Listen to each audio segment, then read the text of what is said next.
চলতে হয়।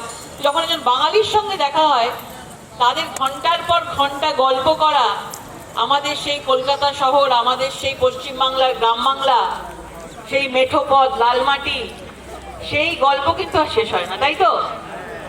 সবাই এখানে কেউ কেউ ওই কোনো জায়গা থেকেই এসছেন, আজকে বছরের পর বছর ধরে এখানে রয়েছেন। এবং আমারও ভালো লাগে যখন আমি এখানে আসি। আজকে অরুণদাকে ধন্যবাদ জানাবো, আজকে কিশোরদাকে ধন্যবাদ জানাবো, আজকে আমাদের তাপসদাকে জানাবো ধন্যবাদ, অশোক ঠাকুরজিকে ধন্যবাদ বহুত বহুত, করদাস সিংজি ওনাকেও অনেক ধন্যবাদ জানাই আজকে আমাকে, এবং যারা রয়েছেন সবাইকে আমি ধন্যবাদ জানাই যে আজকে আমাকে এখানে আমন্ত্রণ করবার জন্য।